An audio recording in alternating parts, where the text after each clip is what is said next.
Buonasera da Sicilia 24, le principali notizie. Tragico incidente in parapendio, padre e figlia si schiantano contro una discoteca abbandonata, l'uomo è morto, grave la ragazza. Torture in carcere, detenuti picchiati e umiliati a Trapani, arresti domiciliari per 11 poliziotti, 14 gli agenti sospesi. Modalità di suicidio anomale. Dopo l'autopsia emergono nuove ombre sulla morte di Lari, la quindicenne trovata impiccata a Piazza Armerina. A Sicilia 24 la storia di Mari, la donna che pur avendo subito violenze psicologiche per la legge non può considerarsi vittima. Affidatevi a persone competenti per denunciare. Atto intimidatorio in stile mafioso contro un imprenditore di Altofonte nel Palermitano. Nella sua proprietà ha trovato la testa mozzata di un cavallo e una mucca sventrata. Parcheggi e paradossi, a Catania tolleranza zero in alcune zone e controlli inesistenti in altre. Ambulanti occupano gratis stalli AMTS e car sharing. Calcio, il Catania cerca continuità e punta l'Avellino, scelte obbligate per Toscano. Ufficiale il divieto di trasferta per i tifosi rossazzurri residenti a Catania e in provincia.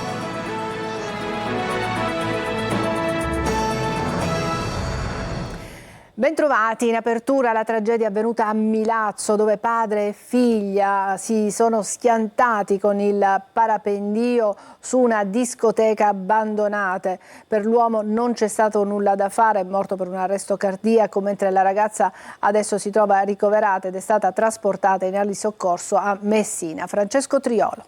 Doveva essere l'avventura da fare insieme in vacanza e invece il volo col parapendio dal costone di Milazzo per un padre e la figlia si è trasformato in tragedia. Un turista originario di Bolzano, Marcus Florian, 57 anni, in vacanza nel centro Mamertino insieme ad alcuni amici è morto a seguito di un incidente avvenuto nella tarda mattinata nei pressi dell'ex discoteca Cupole sul lungomare di Milazzo a causa del forte vento. A stroncarlo però un arresto cardiaco dopo che era stato trasportato all'ospedale di Milazzo. A prestare i soccorsi una squadra dei vigili del fuoco proveniente dal distaccamento di Milazzo. Dopo averli assicurati nelle barelle, i feriti sono stati trasportati in luogo sicuro e affidati al personale medico arrivato sul posto con 2 ambulanze per le prime cure. Mentre l'uomo è stato portato all'ospedale di Milazzo, la figlia che si trovava con lui invece, viste le gravi lesioni sul corpo, è stata intubata sul posto ed è stata trasportata in elisoccorso al Policlinico di Messina. Detenuti torturati e umiliati nel carcere di Trapani, 11 gli agenti penitenziari finiti agli arresti domiciliari e 14 sono stati sospesi. Laura Spanò. Il reparto blu del carcere Pietro Cerulli di Trapani era diventato un reparto infernale, un vero e proprio girone dantesco, come lo ha definito il procuratore di Trapani Gabriele Paci. Tra le celle anguste si sarebbero consumate violenze, torture e abusi nei confronti di detenuti italiani, stranieri e psichiatrici. Una zona franca l'ha definita il procuratore Paci, illustrando i particolari dell'inchiesta durata dal 2021 al 2023 e condotta dal nucleo investigativo regionale della Polizia Penitenziaria coordinata dalla Procura.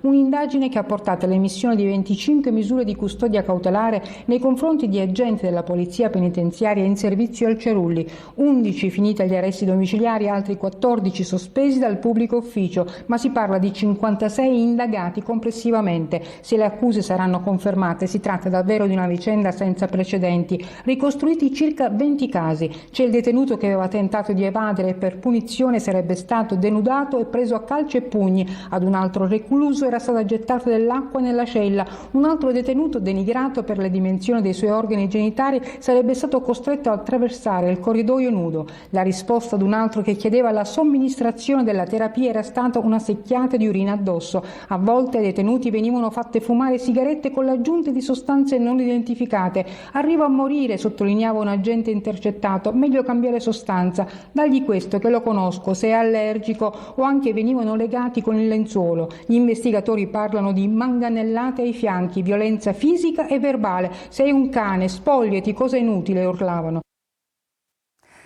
Si infittisce il giallo attorno alla morte di Lari, la ragazza di 15 anni trovata impiccata a Piazza Armerina. Dopo l'autopsia sono state definite anomale le modalità di quello che fin dal primo momento sembrava o sembra un suicidio. Maglio Viola. Diventa un giallo la morte di Larimar, la ragazza di appena 15 anni trovata impiccata a un albero 2 settimane fa a Piazza Armerina nell'Ennese. Dopo che la Procura dei minori di Caltanissetta ha avocato a sé l'indagine, emergono dubbi sull'ipotesi primaria, ovvero quella del suicidio.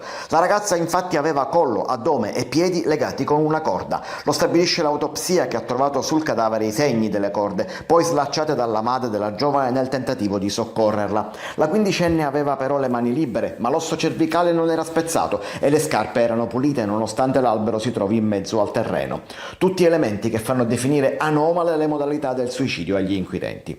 Nonostante i dubbi, l'inchiesta al momento ipotizza proprio l'istigazione al suicidio. La Procura dei minori di Caltanissetta ha disposto il sequestro dei telefoni di 8 ragazzi conoscenti e compagni di scuola della quindicenne. Tra le ipotesi c'è quella che dietro al gesto della ragazza possa esserci stato il timore che venissero diffuse alcune sue foto intime. Secondo la ricostruzione, la giovane aveva litigato con una coetanea che la accusava di aver intessuto una relazione occasionale con il suo ex, una circostanza che il ragazzo avrebbe ammesso durante la lite sostenendo di essere stato ubriaco. Una lite avvenuta davanti a decine di studenti. Proprio le foto di quel fatto sarebbero state al centro dei timori di Lari. L'avvocato della famiglia della quindicenne, Milena Ruffini, prosegue anche le indagini difensive. Nei giorni scorsi ha chiesto ufficialmente un incontro alla preside della scuola delle 2 studentesse, senza però avere risposta. La famiglia pensa a presentare un esposto denuncia, ma solo dopo aver completato una serie di verifiche sulla sequenza dei fatti, fin qui ancora troppo confusi. E adesso vi raccontiamo la storia di Mari, una donna che ha subito per anni violenza psicologica. Per lo Stato, però per la legge, non può definirsi una vittima. Marco Gullà.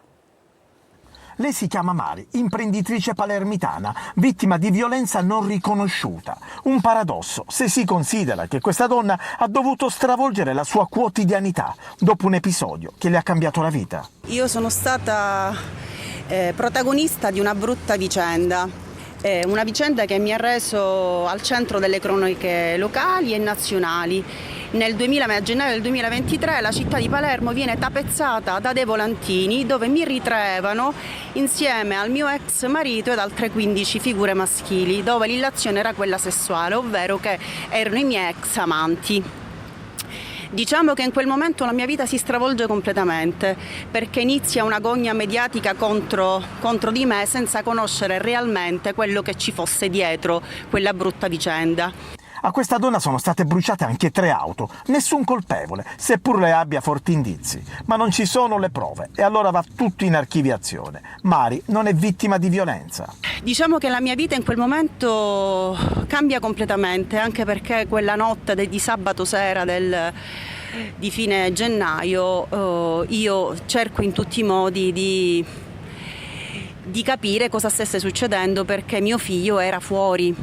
Quindi vengo avvisata immediatamente di questi volantini sparsi proprio per il centro della città, dove io risiedo, dove io avevo attività commerciali, dove tutti mi conoscevano, e di corsa scendo per capire e inizio a raccogliere centinaia di volantini. In vista del 25 novembre, giornata internazionale per l'eliminazione della violenza sulle donne, parte oggi la campagna Nessuna scusa con vari testimonial nazionali. Questo invece è il messaggio che l'imprenditrice vuole mandare. Fidatevi a competenti, a delle associazioni che hanno competenze in materia, che vi possono supportare, a donne che hanno subito violenza e che vi possono aiutare, che vi possono informare, che vi possono accompagnare a fare anche una denuncia.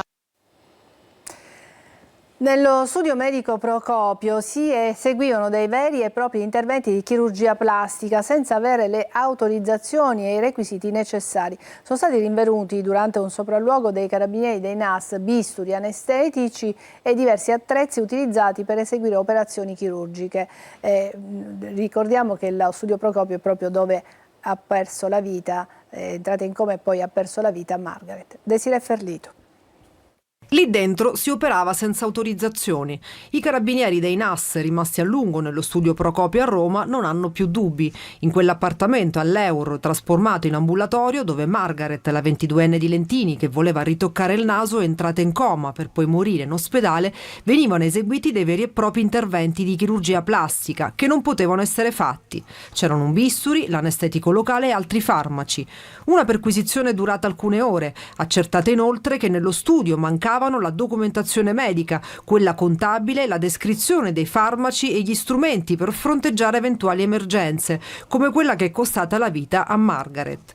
Le ipotesi al vaglio degli investigatori sono una possibile reazione allergica o un errato dosaggio dell'anestesia, oppure una complicazione dovuta al fatto che alla giovane paziente non era stato raccomandato di rimanere a digiuno prima dell'intervento. La Procura di Roma ha disposto anche il sequestro dei tabulati telefonici dei due Procopio, utile per verificare un eventuale inquinamento delle prove. A Catania 6 vittime sul lavoro dall'inizio dell'anno. Le norme a tutela di chi lavora esistono, ma non sempre vengono applicate. È l'ennesima denuncia dei sindacati. Eva Spampinato. È una scia senza fine quella delle morti bianche in Sicilia. Solo a Catania, sono i dati della CGIL, dall'inizio dell'anno hanno perso la vita 6 persone. L'ultima vittima ieri ad Aci Platani. Ancora una volta un operaio edile, Giacomo Falzone, in Gargiola, 41 anni, originario della provincia di Trapani. Le dinamiche dell'incidente non sono ancora chiare. Non bastano la patente a punti che il governo Meloni ha messo in campo. Lo avevamo detto e continuiamo assolutamente a sostenerlo. Non bastano i pochissimi ispettori del lavoro che in provincia di Catania fanno un egregio lavoro, ma non possono mai coprire la miriade di piccole aziende e partite IVA che ogni giorno costellano la nostra provincia. I sindacati continuano a puntare il dito sulla sicurezza, la prevenzione, ma soprattutto i controlli. Esistono molte norme che tutelano la sicurezza di chi lavora nei cantieri a vario titolo, ma non vengono del tutto applicate e qualche volta non vengono mai seguite, denunciano i sindacalisti. Noi continuiamo ad essere vigili rispetto al mondo del lavoro e cerchiamo davvero di denunciare ad ogni istante tutto quello che accade di sommerso e di nero. Atto intimidatorio con chiaro stile mafioso nei confronti di un imprenditore di Altofonte nel Palermitano che ha trovato la testa di un cavallo mozzato sul sedile di un escavatore sotto casa sua. Indagano i carabinieri. Simona Mazzone. Una intimidazione in chiaro stile mafioso come nel film Il Padrino, soltanto che l'imprenditore di Altofonte la testa mozzata di un cavallo l'ha trovata davvero. È accaduto sotto casa sua a Poggio San Francesco nel Palermitano. Qualcuno ha prima ucciso un cavallo la cui testa è stata fatta trovare sul sedile di un escavatore. Stessa azione agghiacciante con una mucca gravida con il vitello lasciato sul corpo squartato del bovino. Una scena orribile che si è presentata davanti agli occhi dell'imprenditore che ha presentato denuncia ai carabinieri di Monreale. I malviventi sono entrati nel terreno che si trova alle spalle della casa, al momento disabitata, e hanno massacrato i due animali. La vittima, ben voluta in paese, che ha svolto spesso lavori per conto del comune, agli inquirenti avrebbe detto di non aver ricevuto minacce o avvertimenti. L'amministrazione comunale di Altofonte ha espresso ferma condanna per l'atto intimidatorio e solidarietà nei confronti dell'uomo. Condanna che si legge chiaramente nelle parole del sindaco Angela De Luca: sono rimasta pietrificata, non riesco a spiegarmi tanta barbarie. De Luca aggiunge che tutta la comunità è fortemente turbata per un gesto che sembra farci tornare nel Medioevo, per i suoi metodi inaccettabili, fatti non da semplici criminali ma da veri e propri barbari. Continua ad essere grave l'emergenza idrica in Sicilia. È stato comunicato il distacco di alcuni comuni dall'Ancipa che adesso dovranno essere alimentati tramite i pozzi ed è una corsa contro il tempo. Rita Cinardi. Continua la situazione di grave siccità in Sicilia. A farne maggiormente le spese sono i comuni dipendenti dalla diga Ancipa, ormai quasi completamente a secco. Se nella Sicilia orientale i temporali hanno provocato danni ingenti, dall'altra parte, soprattutto sul versante centro-meridionale e occidentale, i quantitativi di pioggia caduti non hanno garantito alcun apporto agli invasi che ormai si stanno svuotando. Ieri pomeriggio, nel corso della cabina di regia regionale per l'emergenza idrica, coordinata dal capo della Protezione Civile Salvo Cocina, è stato confermato il distacco graduale dei comuni del Nisseno e dell'Ennese ancora alimentati dall'Ancipa. Siciliacque già dal 3 novembre ha avviato una graduale riduzione dei prelievi, oggi è arrivata al 60%, in modo da assicurare il mantenimento del volume di riserva idrica di circa 400.000 metri cubi che nei prossimi giorni saranno utilizzati per alimentare i comuni di Nicosia, Sperlinga, Troina, Gagliano e Cerami, gli unici territori dell'Ennese che dipendono in maniera quasi esclusiva dalla diga. Nel frattempo è in corso l'attivazione di nuovi pozzi. Ieri Siciliacque ha comunicato il collegamento idraulico del nuovo campo pozzi di Contrada Sanguisuga sanguisughe in territorio di Polizzi Generosa con l'acquedotto Madoni Est. La nuova fonte sarà inizialmente destinata a Caltanissetta, alla quale verrà garantita una fornitura di 30 litri al secondo per poi essere condivisa con Polizzi Generosa e con gli altri centri del Palermitano e del Nisseno serviti dall'acquedotto Madoni Est. Una breve pausa, tra poco.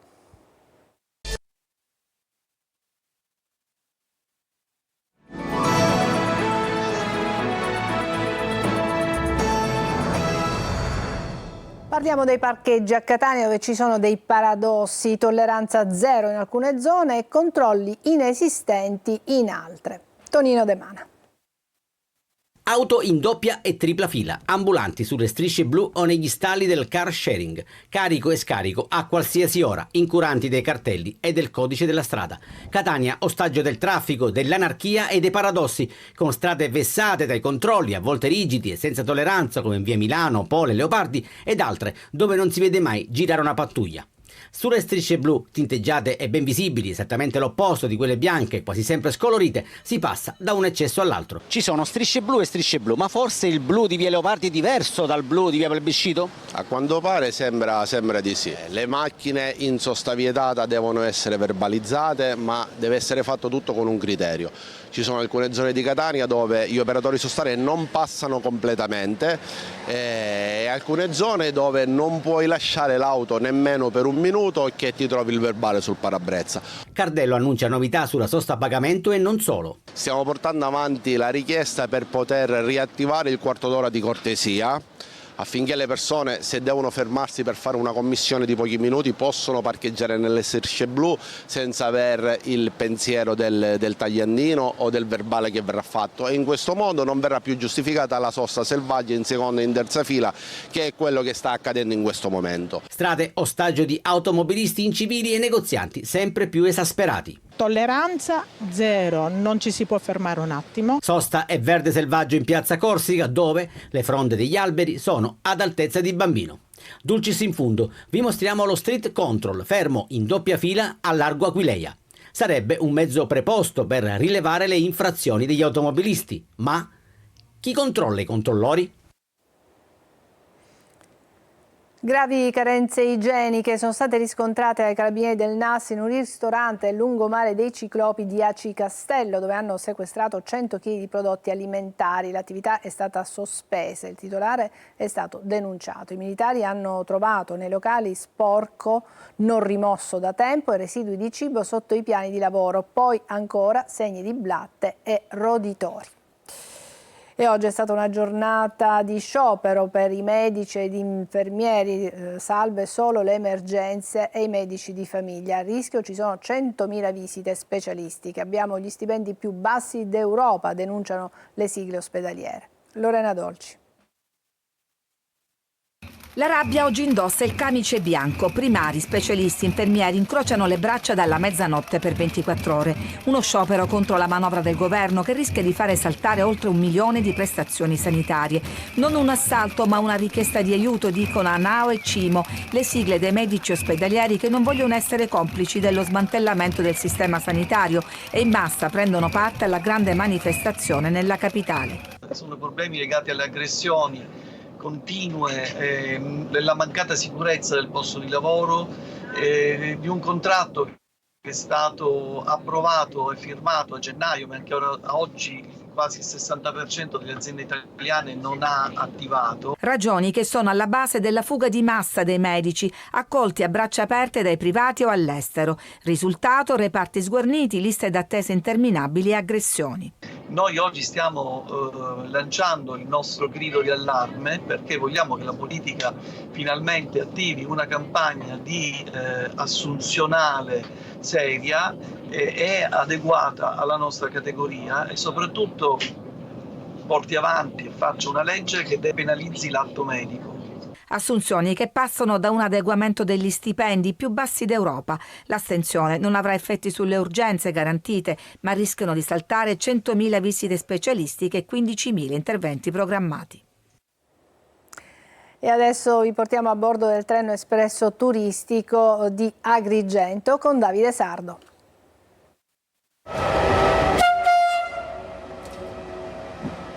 Eccolo arrivato a destinazione nella stazione centrale di Porto Empedocle, il treno espresso turistico di Ferrovie dello Stato. Un evento speciale per festeggiare l'anniversario dei 150 anni dall'inaugurazione del binario Comitini-Girgenti-Porto Empedocle. Così il treno ha percorso la storica tratta ferroviaria da Palermo a Porto Empedocle, lunga 144 km. Con questa iniziativa si vuole rilanciare il progetto della Ferrovia dei Templi. La Ferrovia dei Templi è molto di più, perché consente di portare in un angolo tra i più belli della Sicilia direttamente da Palermo, come abbiamo fatto oggi, con questo treno moderno degli anni '80 completamente riadattato a un servizio di turismo di alta qualità, dove nel vagone ristorante si possono mangiare le eccellenze siciliane. Il treno si può fermare a Tempio a Vulcano e da lì a piedi, Giardino della Colimbetra e la Grande Valle. E io credo sia il modo più intelligente per fare un turismo sano ad Agrigento. La Fondazione Ferrovie dello Stato ha inaugurato anche il restauro del fabbricato viaggiatori della stazione di Porto Empedocle, riconvertita in un hub culturale turistico per Agrigento che si proietta a diventare capitale europea del turismo. E poi il calcio.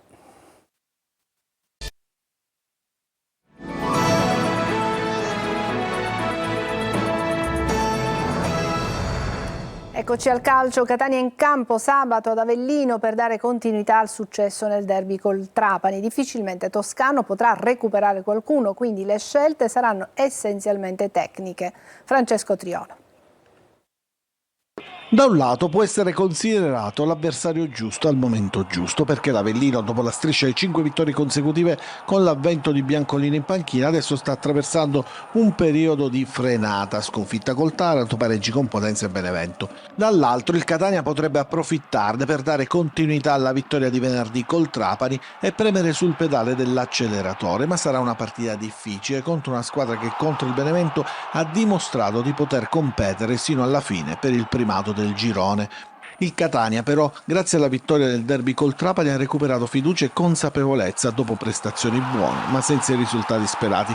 Ecco quindi perché quello di sabato pomeriggio rappresenta un banco di prova per il Catania per capire a che punto del percorso di crescita è la squadra di Toscano. E poi anche il direttore sportivo Daniele Faggiano ha spiegato chiaramente che da qui alla sosta di Natale la squadra è tutta sotto osservazione.